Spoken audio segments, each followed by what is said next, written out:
I'm coming in loud and clear. Might hear me on the radio. Breaker, breaker, 19. Anybody got their ears on? Hey guys, it's Eric here at Farpoint Farms. Tonight, I wanted to show off this. This is another radio that I picked up. It's a base station. I got this at a ham fest over the summer, and I wanted to share it with you. It is a JCPenney 6237.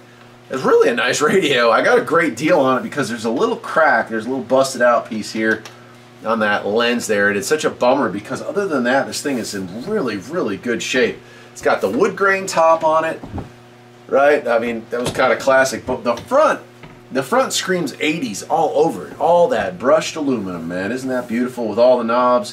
It does have a digital LED readout here, which was meaning it's a later model as well.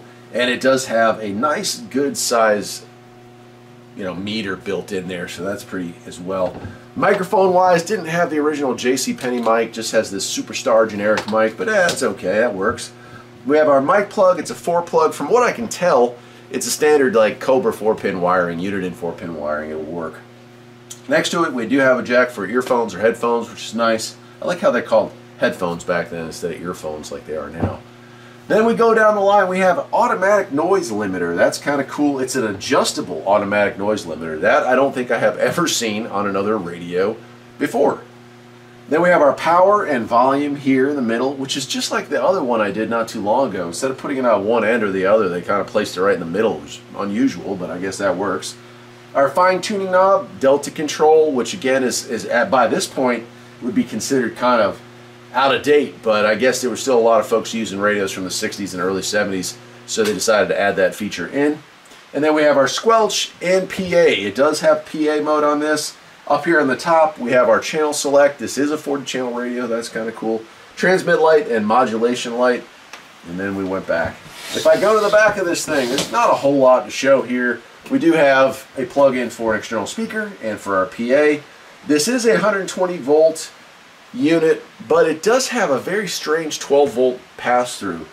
Positive is right there, and ground is this screw right here. So if you want to run it off of a car battery or have it as a solar backup or whatever, you can do it, but I've never seen a plug like that before. And then of course it does have a PL259 connector to round it out. On the bottom it does have something I'd like to see on all base stations, but you just don't see very often. Right there, I'll zoom in on it. Right there, you have a way of accessing the main board, which I like. You take 2 screws out, flip that out, and it's kind of like popping the hood on a car. You can get to it and figure out what needs to be done. And that's pretty much it. It's not a sophisticated radio. It is not a sideband radio, but it is a pretty radio, a really pretty radio, and it works. So let's go ahead and fire this thing on.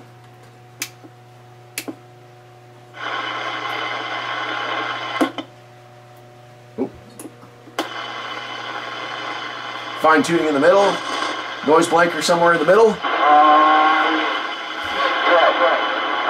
about a 762 Buckeye? How about your 762 Buckeye? West side of the United States, we're calling you. West side of the U.S. Hello, radio check, radio check. How about a break for a radio check?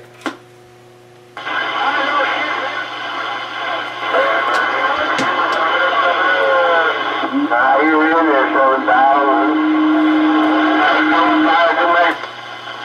We'll roll through it, see what we can find. There's a lot going on skip-wise. It's raining here, so my signal doesn't get out as well in the rain, but I certainly receive a lot.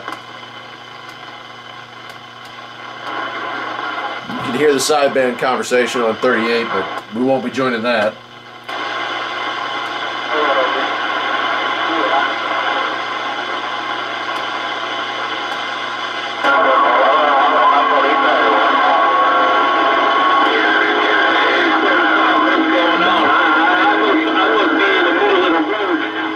So much bleed over, so much misery on channel 6. You can't. You don't need to test, just get on that thing and talk. No need to test. Just get on and talk on it. There's just so much going on there. It's such a mess on 6.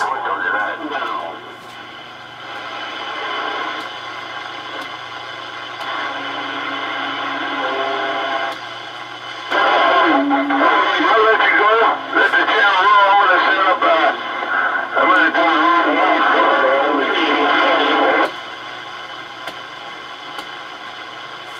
14 is our local station. Let me see if I can get anybody to come in on 14. Break channel for a radio check. Yep, nobody on 14 this time of day.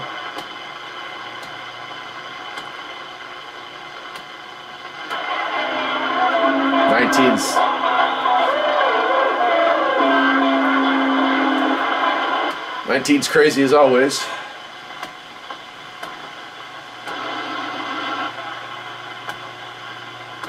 That's the way I want it right there. 25. 25, they sound like they're next door, but... What's it need? What do you think? There's a modulation wide open. And there's a modulation about halfway. And right there's the big gear. Come on. Alright. I'll drive a nail in it then. Break channel. Go break. Hey, I'm just checking out this old radio. I wanted to hear if I was getting out okay. I won't get in the middle of your conversation, but just wanted to check in and see. This is an old JCPenney 6237 I dug out, and I was playing with it today. Just wanted to see if it was working. Roger, I think you said 237. We're up here in the hills of Tennessee, Roger. Say again? We're up here in the hills of Tennessee, Roger. I got you. I'm on the North Carolina Tennessee line too, so I'm probably not too far from you. Oh, okay. I thought you on the ground plane. Maybe you come in better there, but yeah, I'm down here not far from the prison penitentiary, Roger. Gotcha. I know right where you're at. Well, I'll let you all get back to it. I appreciate the comeback. Thank you, sir. Hey, no problem. Holler anytime. They call me AC. Alpha Charlie.